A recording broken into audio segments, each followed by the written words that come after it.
எல்லாருக்கும் வணக்கம். இன்னைக்கு நம்ம என்ன பார்க்க போறோம்னா, ஒரு விவசாய நிலத்துல நம்ம நெல் போட்டுருக்காங்க, அதான் இப்ப பார்த்துட்டு இருக்கோம். நம்ம நெல் பயிரை வந்து இந்த மாதிரி நல்லா விதைச்சு நெல்மணியா போட்டு, நெல்மணிக்கு அப்புறம் இந்த மாதிரி வந்து பாத்தீங்கன்னா நம்ம பயிர் வரும். இந்த பயிருக்கு அப்புறம் வந்து பாத்தீங்கன்னா இங்க உங்களுக்கு தெரியும் நினைக்கிறேன், நல்லா வந்து ஒரு கட்டு மாதிரி நல்லா கட்டிடுவாங்க. கட்டினதுக்கு அப்புறம் நம்ம அதை எடுத்து இந்த மாதிரி தான் நடணும். இதுக்கு பேர் வந்து பாத்தீங்கன்னா நாத்து நடுன்னு சொல்லுவாங்க. சோ இந்த மாதிரி வந்து பாத்தீங்கன்னா நாத்து நடும் போது தான் நல்லா வந்து நமக்கு நெல்லா வந்து மாறி வரும். ஒரு மனுஷனுக்கும் முக்கியமா தேவைன்னா தண்ணியும் சாப்பாடும் தான். அந்த சாப்பாட்டுக்கு வந்து பாத்தீங்கன்னா நம்ம இவ்வளோ கஷ்டப்படணும். அரிசி வந்து நம்ம கைக்கு வரணும் அப்படின்னா எந்த அளவு கஷ்டப்படணும் அப்படின்னு சொல்லிட்டு அந்த விவசாயத்துக்கு மட்டும் தான் தெரியும். காய்கறி வெண்டஞ்செடி போடுறது சீசன். இப்போ சுமாராக விலையை வைக்கிது சீசன் வந்து நல்லா வரும். இப்போ இந்த இதெல்லாம் பூச்செடிலாம் இருக்குல்ல, அது என்னென்ன போட்டுருக்கீங்க? பூஞ்செடி பெரிய பையன் போட்டுருக்காரு, பேர் தான் தெரியல. வந்து மல்லிகைப்பூ, அது அரளி பூவு, இன்னொன்று அரிசி பூவா, அது என்ன இன்னைக்கு ஒரு நாள் கழிச்சு ஓடிக்கலாம். நம்ம கொஞ்சம் ஆளுக்கு பிரச்சனை இல்லை, ஆளு இன்னைக்கு பொறுக்கிதான் அவனுக்கு கட்டாயம் இல்லை. மல்லிகைப்பூ என்ன செய்யும், டெய்லி பொறுக்கி ஆகணும். ஆளு பிரச்சனைக்காகவும் அது பரவாயில்லை. சீசனுக்கு பத்திரம் கிடைக்கும், மாலைக்கு தானே ஆகும். இது இப்போ மல்லிகைப்பூ இருக்கும்போது இந்த அரிசி பூ இருக்குல்ல, அது எங்கே போய் மொத்தமாக கொடுப்பீங்க? மொத்தத்தில் ஸ்ரீரங்கம் போகுது, முஸ்லீம் மார்க்கெட் இருக்குது. முஸ்லீம் மார்க்கெட்டை இழுப்பு இல்லைன்னா உடனே ஸ்ரீரங்கம் விடலாம். அந்த பூவை பற்றி இல்லை, முத நாளே ஒடிச்சு வைப்போம். மற்ற நாள் கொடுத்தாலும் அது பிரச்சனை இல்லை. மல்லிகைப்பூ அன்னைக்கே வச்சாகணும். அதனால முஸ்லீம் சேல்ஸ் பண்ணிடுவோம். அது வந்து முஸ்லீம் சேல்ஸ் இருந்தாலும் கொடுக்கலாம், ஸ்ரீரங்கம் போனாலும் போகலாம். அது இன்னைக்கு ஒடிச்சு நாளைக்கு கொடுக்கலாம். மல்லிகைப்பூ அப்படி பண்ண முடியாது. அதனால இது டெய்லி மார்க்கெட்டு, முஸ்லீம் மார்க்கெட்டு. தென்னை மரம் எத்தனை வச்சிருக்கீங்க? தென்னை மரம் ஒரு 40 மரம் இருக்குப்பா. 40 மரம். இதில் ஏதாவது இது பண்ணிட்டீங்களா? இல்லை மரம் வந்து காய் இருக்குது, அது இளநிக்கு கொடுப்போம். மீதி செக்குக்கு பார்த்தா வீட்டு செலவுக்கு செக்கு அடிச்சிது. அதில் வர மட்டை ஏதாவது ஒன்றும் பண்ணலாம், நாங்கள் பண்ணலை. ஒரு மட்டைக்கு காசு இருக்குது. ஒரு கீத்து 10 ரூபா பெண்ணா, ஒரு மட்டைக்கு 2 கீத்து 4 கீத்து. நல்ல மட்டையாக இருந்தால் 4 கீத்து 40 ரூபா பெண்ணுன்னா எங்களால் முடியல, விட்டாச்சுப்போம். அந்த மாதிரி கீத்தில் வருமானம்லாம் இருக்குது. அதே கீத்து பின்னவங்கள பாரு, ஒரு மட்டை உழுதுமே எடுத்து பாதுகாப்பாக வச்சுருவாங்க. அதோட விலை கம்மியானது 20 ரூபா விட்டால் 40 ரூபா. 4 மட்டை வந்தால் ஒரு 3 அடி கீத்தே 10 ரூபா, 4 அடி கீத்து 10 ரூபா. மட்டை அடிக்கணக்கு. ஆமாம், நல்ல இளங்க மாட்டுக்கண்ணு 2 கீத்து வரும், ஒரு கீத்து 10 ரூபா. எனக்கு டவுட், இளநீ இருக்கு, தேங்காய் இருக்கு, மட்டை இருக்கு, வேற என்ன அதில் நம்ம எடுக்க முடியும்? இளநீ வெயில் காலத்துக்கு இளநீ போகுது. மீதி தேங்காய் உபயோகப்படுத்திக்கிறோம், சாம்பாருக்கோ செக்குக்கோ எண்ணெய்க்கோ பண்ணிக்கிறோம். அந்த பாலையே காசு. செவ்வாய் சாப்பிடும் பயன்படுத்துகிறவங்களா இருந்தா எல்லாமே காசு. அந்த மட்டையோட காலி இருக்குல்லவா, அந்த காலியும் காசு. அதை பயன்படுத்தணும். நம்ம வந்து விவசாயத்தை பார்த்துட்டு முடியாம முட்டாக முடியாது. அந்த தோப்பை வச்சிருக்கிற பாரு, எல்லாமே அது அடுக்கி வச்சிருப்பாங்க. எல்லாமே காசு தான். அது எந்தது வேஸ்டான பொருள் கிடையாது. நம்ம அதை கரெக்டாக பண்ணணும், வேற ஒன்றும் இல்லை. நம்ம விவசாயத்தை பற்றி பண்ண முடியல. எவ்வளோ மட்டும் கீழே கிடந்துச்சு, வேறு எடுத்து போனாங்க. நாங்கள் பண்ண முடியாமல் விட்டுட்டோம். நிறைய பேர் இருக்கிறேன், 4 ஏக்கர் 5 ஏக்கர் தென்னை மட்டும் வச்சுக்கிறாங்க.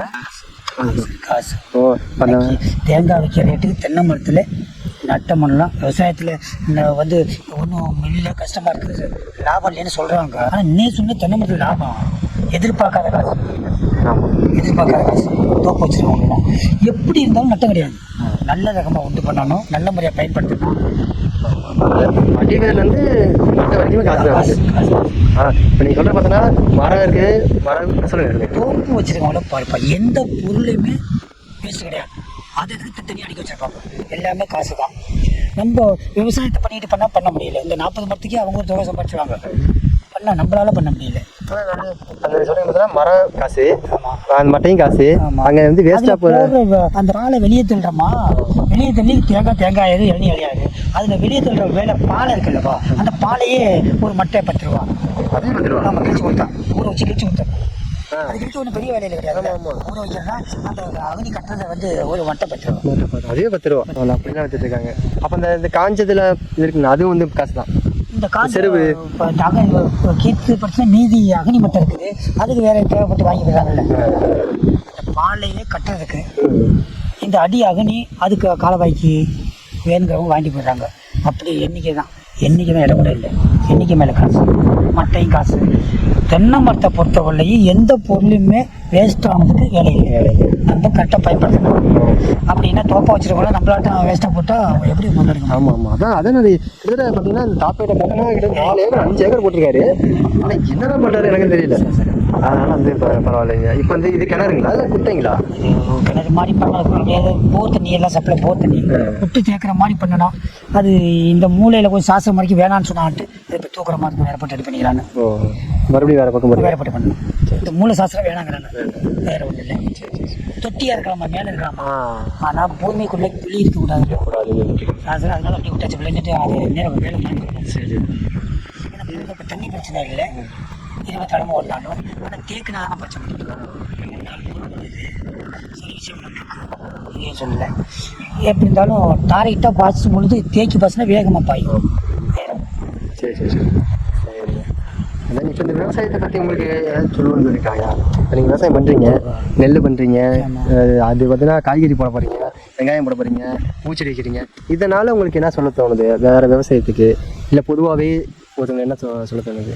பொதுவாகவே நெல் சாகுபடியில் கொஞ்சம் சிரமம். வயல் திருத்தமாகணும். அந்த வயல் வந்து மண் சேராக்கி அப்புறம் பிஞ்ச வெள்ளம் வச்சோம்னா கொஞ்சம் தேர்ச்சியாக இருக்கும். அதுக்காக நஞ்சை கட்டுறது. அதிக லாபம் நெல்லில் கிடையாதுப்போ. ஒரு போகும் அதே பிஞ்ச பலனே பண்ணிட்டு இருக்கோம். காய் போடுறோம், பூஞ்செடி வைக்கிறோம், வேறு எது இப்போ காய்கறியில் மாற்றி பண்ணுறோம். எல்லாமே ரைட்டு. ஆனால் நஞ்சையை ஆக்கி பண்ணணும். அதுக்காக நஞ்சை ஓட்டியே ஆகணும். அதனால நல்லா இருக்கும் விவசாயத்துக்கு. வந்து காய்கறி நாங்கள் மாற்றி பண்ணும்போது திருச்சி மார்க்கெட் அனுப்புகிறோம். திருச்சி மார்க்கெட் அனுப்புகிறோம். வெண்டைக்காய், கத்திரிக்காய், பீக்கங்காய், பொருளங்காய் ஒவ்வொரு சீசனுக்கும் மாற்றிக்குவோம். மாற்றிவே திருச்சி மார்க்கெட் தான் போகுது. அதில் வண்டியில் போடுறோம். நம்ம காய்கறி போகிற பற்றி ஒன்றும் நட்டம் கிடையாது. பண்ணியிருக்கிறோம். கொஞ்சம் ஆள் இன்றைக்கி சூழ்நிலை முழுவதுமே ஆள் பிரச்சனை தான். விவசாயம் பண்ணுறவங்க அனைத்து பேர்த்துக்கும் ஆள் டிமாண்டு. அந்த ஆள் எதை குறைச்சி பண்ணலாங்கிற தகுந்த மாதிரி நம்ம பண்ணி தானே ஒன்றும் வேறு வழி இல்லை. இதான் விளக்கம். சரி சரி. இப்போ நம்ம இந்த கத்திரிக்காய், இந்த பீக்கங்காய்லாம் சொன்னீங்களா, வெண்டைக்காய்லாம் சொன்னீங்களா, இதெல்லாம் உங்கள்கிட்ட வந்து எப்போ கிடைக்கும்? பீக்கங்காய்ங்களா? பீக்கங்காய் வந்து வெண்டைக்காய்க்கு இப்போ சீசன். ஆனால் 60 நாள் இருக்குது. அதாவது தமிழ் மாதத்துக்கு மார்கழி கிடச்சி தை கடைசி பங்குனி மாதம் உள்ள தமிழ் மாதத்துக்கு அதுக்கு மேலே போட்டு வெண்டைக்காய் வராது. வந்தாலும் வெள்ளை விழுந்துடும். இப்போ கத்திரிக்காய் இப்போ போட்டிங்கன்னா நாங்கள் போகிறது மணப்பாறை ரகம்னு ஒன்று போடுறோம். அது வந்து இப்போ போட்டால் கூட்டு சரி பாஞ்சிடும். இப்போ வந்து வெளி ஏரியா நாமக்கல் இந்த சுற்றுப்பட்டில் வெளியே அந்த ஏரியாவுக்கு செட் ஆகுது. அது வரி பச்சை வரி அது இப்போ போட்டு வந்துட்டு இருக்குது. எங்கள் ஏரியாவுக்கும் வராது. ஆனால் இது ரேட்டு கூடும். நாங்கள் சொல்கிற காய் ரேட்டு கூடும். அது ரேட்டு அதில் பாதி ரேட்டு தான். இப்போ நான் ஒரு 30 நாள் வச்சு நாற்று விடுவோம். இந்த நாற்று விட்டு அதில் 45 நாளில் பயிர் நடுவோம். அதுக்கு பிற்பாடு தமிழ் மாதத்துக்கு ஆடி மாதம் வரலையும் காய்க்கும். தமிழுக்கு ஆடி வரலையும் அந்த ஃபஸ்ட்டில் ஒரு 90 நாளைக்கு கொஞ்சம் வேலை டாப்பில் வைக்கும். கத்திரிக்காய். ஆமாம் கத்திரிக்காய். அதுலேயே ஊடு பயிரா பொடலை போடுவோம். பிக்க போட எனக்கு உழவு ஓட்டில் தான் பார்த்தீங்க. பொருளை பிக்க போடலாம், தனியாக பந்தல் போட்டு போடலாம். இது வந்து இப்போ இந்த பொருளை பிக்கலாம் இன்னும் ஒரு 60 நாள் 90 நாள் டைம். இடையில ஒரு பங்குனி சித்திரை இந்த ஒரு 60 நாளைக்கு இந்த கொடி பொருள் அத்தனையும் வராது. கத்திரிக்காய் பூரா வரும். கத்திரிக்காய் வரும். இந்த கொடி பொருள் அத்தனையுமே பிஞ்சு வெயில் தாங்காது. அந்த பிஞ்சு வத்திரும். அதனால மீதி 12 மாதத்துக்குள்ள இந்த ஒரு 60 நாள் தான் கொடி பொருளுக்கு டைட்டு அப்படின்னா வராது. மீதி எல்லா டைட்லையும் வரும். வேலை 10 ரூபா கம்மியாக போகுது, கூட போகுது. இது வந்து சரசம். இப்போ கத்திரிக்காய் நான் வைக்க போகிறோம்.